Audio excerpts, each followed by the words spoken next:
அன்பானவர்களே, முஹம்மது ஸல்லல்லாஹு அலைஹி வஸல்லம் அவர்கள் அல்லாஹ்வால் அனுப்பப்பட்ட இறுதி நபியாகவும் இறுதி ரசூலாகவும் இருக்கின்றார்கள். முஹம்மது ஸல்லல்லாஹு அலைஹி வஸல்லம் அவர்களுக்கு பிறகு யாராவது ஒருவன் தன்னை நபி என்று வாதம் செய்து அவனிடம் நீ நபி என்பதற்கு ஆதாரம் கொடு என்று யாராவது ஆதாரம் கேட்டாலே ஆதாரம் கேட்பவர் இஸ்லாமிய வட்டத்தை விட்டும் வெளியேறி விடுவார் என்பது இமாம் அபூ ஹனீஃபா ரஹிமஹுல்லா அவர்களுடைய மார்க்க தீர்ப்பாக இருக்கின்றது. ஆதாரம் கேட்கிறாருன்னா என்ன அர்த்தம்னா அவருக்கு டவுட் இருக்கு, அதனால ஆதாரம் கேட்கிறாரு. இந்த சப்ஜெக்ட்ல டவுட் வரவே கூடாது.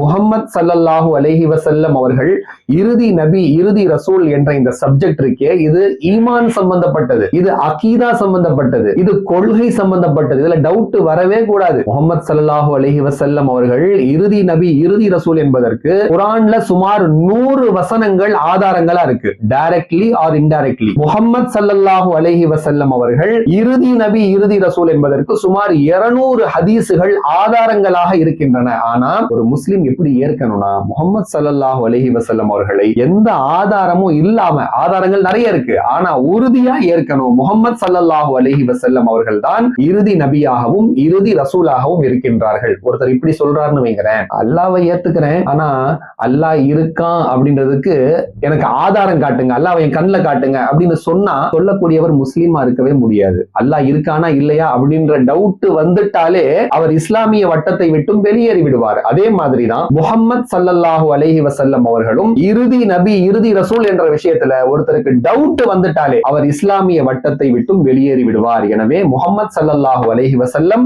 அவர்கள்தான் இறுதி நபி, அல்லாஹ்வால் அனுப்பப்பட்ட இறுதி ரசூல் என்பதை ஒரு முஸ்லிம் உறுதியாக, ஒரு மூமின் உறுதியாக நம்ப வேண்டும்.